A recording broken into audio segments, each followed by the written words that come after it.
Hey everyone, Josh Hennig coming back at you here on YouTube for part 3 of our beginner's guide to supplementation. So in the last 2 parts we talked about what supplements are, the value of them, and then also some mainstream, as I would call it, supplements. In this video, we're going to get into what I call the Glamour supplements.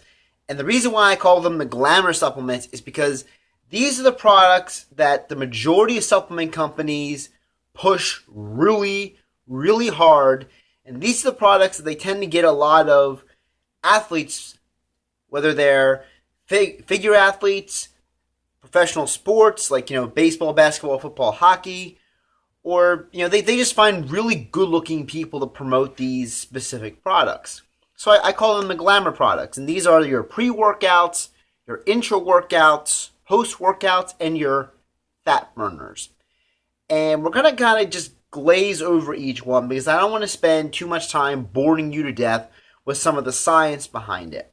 Because there will be videos later down the road where we get into more so the depth in the science. But the purpose of this is for, again, if you're a beginner, intermediate, expert, whatever level you are at in your health and fitness life, this can apply to you.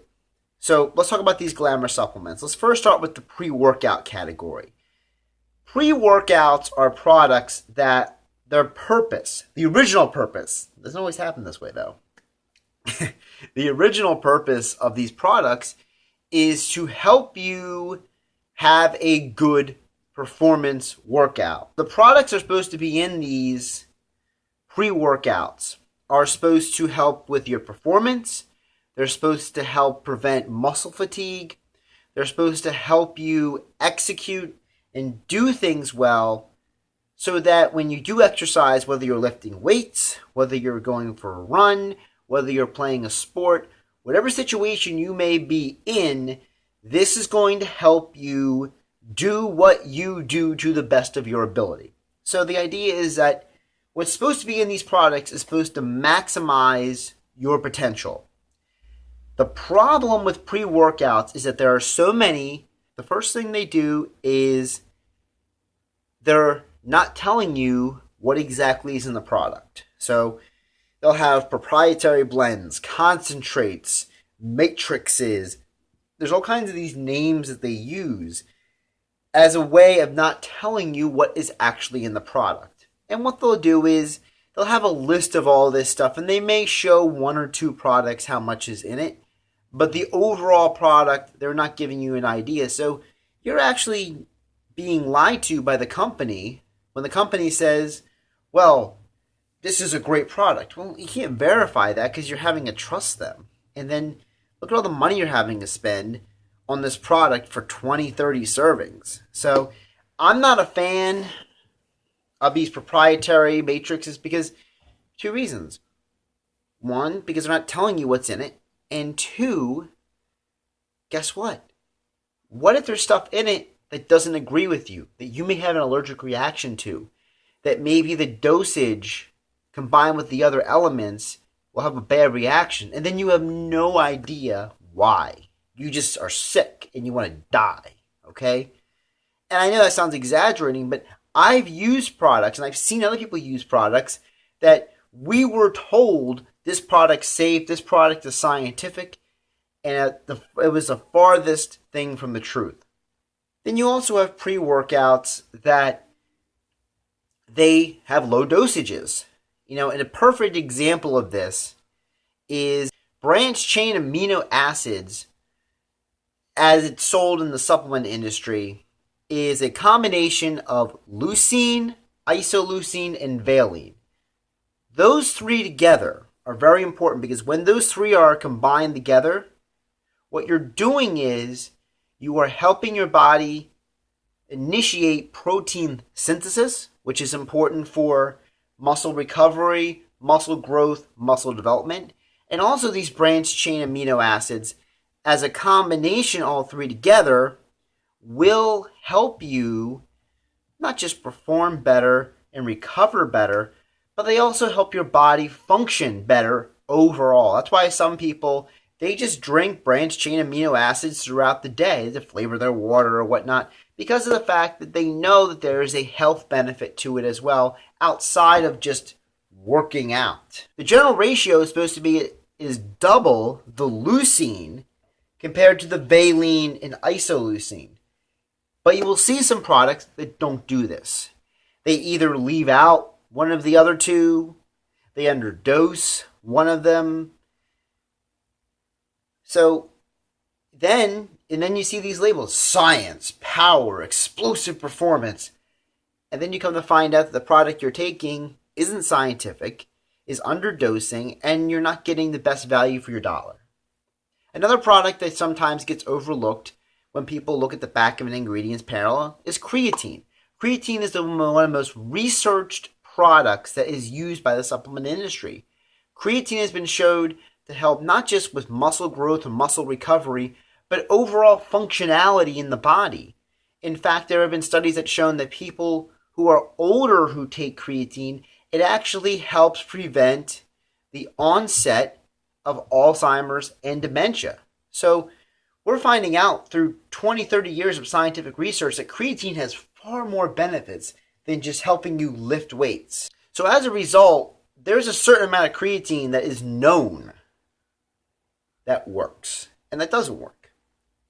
The general understanding is you want 5 grams of creatine monohydrate or 2 or more grams of creatine hydrochloride. There are other forms of creatine like creatine nitrate and others, but I'm not going to focus on those because there's some conflicting studies that go with those. So I'm just going to focus on monohydrate and hydrochloride. You will see products that will not tell you how much creatine is in the product. That's dangerous because if they're underdosing or overdosing creatine, how will you know if it's the creatine that's having a positive or negative effect on you, or if it's the creatine combined with something else? You also have the issue of the fact that creatine is best uptaked in combination with a certain number of carbohydrates. If you have a product that has no carbs in it, guess what happens? The creatine won't be absorbed into the body properly. So there's all these different factors that go into pre-workouts. And that's why I do some of the supplement reviews that have happened and will happen on this channel, is because I want to show you what you're actually getting when you spend money on a product. The next 2 categories we're going to touch on real quick is intra and post-workout supplements. These supplements, while some people don't agree with the concept of them, some people are against them, some people think they're worthless, the reality is that they have a value or people wouldn't buy them.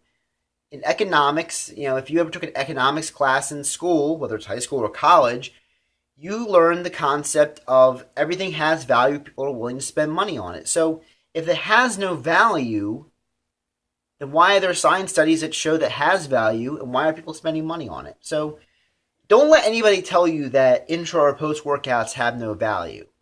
The reality is that intra and post workouts have value depending on your situation. Some people don't like pre-workouts because the pre-workouts might have stimulants in them.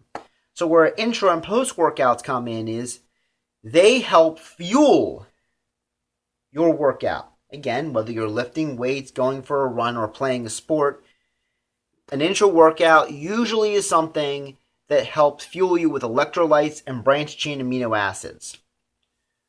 A post-workout is supposed to help you with recovery. The best post-workouts are going to have some creatine, they're going to have some branched chains, and they're probably going to have some glutamine.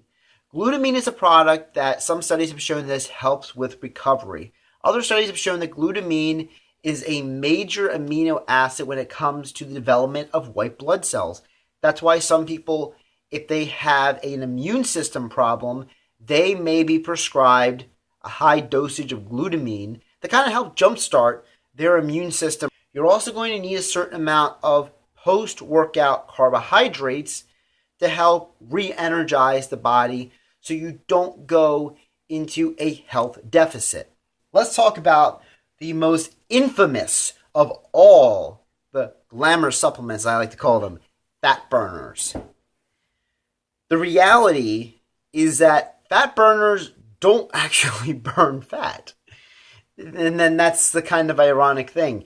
If you actually read the ingredients inside of fat burners, you realize that a lot of these products have ingredients that don't actually initialize the fat burning process in the body. Because what most people don't understand is that in order to burn fat, you have to be in a caloric deficit. So it doesn't matter how many pills you pop. It doesn't matter how many hours of cardio and weightlifting and running and all kinds of things you do. The only way the body is going to utilize the already stored fat is if it has to. In order to you make it have to do that, you have to be in a caloric deficit. Number of calories you should be having per day is obviously different for each person, depending on how tall you are, how heavy you are, how active you are, if you're different body types, whether you're endomorphic, ectomorphic, mesomorphic, the three major body types. And for those who don't know, each body type, there's people who are naturally skinny, who have trouble gaining weight. There's people who are naturally easy for them to gain weight. It's harder for them to lose it. And then there's people who are the mesomorphic, who are just naturally muscular, and they can kind of go either direction, whether it's the skinny side or the heavier side.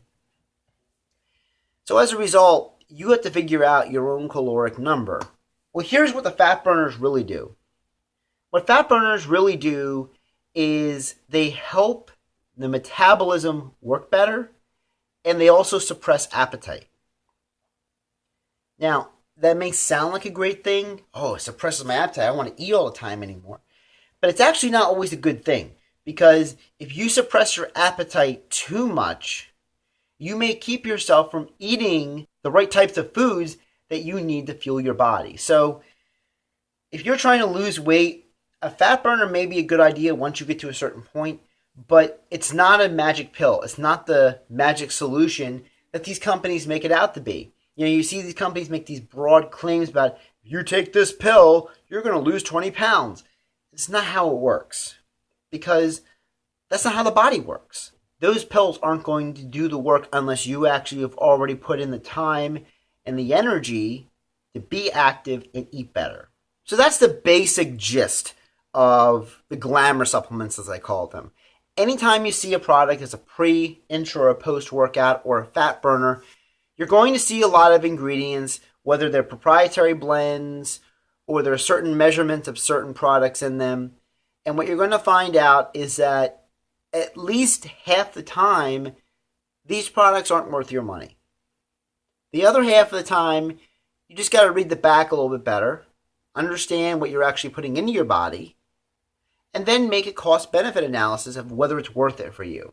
You may not like a pre-workout, but you want something to help you recover post-workout. Some people, they don't like drinking anything post-workout. They just want to eat after they work out. But they will take a pre-workout to help get them going. Some people like to drink something while they're exercising. So an intra-workout may work for them. And then when it comes to fat burners, some people may want to suppress their appetite a little bit because they tend to get hungry more often than not. Some people may want to use a fat burner as a way of helping jumpstart their metabolic process once they get to a certain point and they hit a weight loss plateau. The reality is that all these products, again, they're supplements. They don't replace anything you're doing with your diet. They are not to be the solution to all your problems. They're supposed to aid you in the process of being healthier and more fit. This is Josh Hennig. Appreciate you watching this video. Hope you enjoyed this 3-part series. If you learned something, hit that like button, subscribe to this channel, as we're going to have more content coming your way. Catch you next time.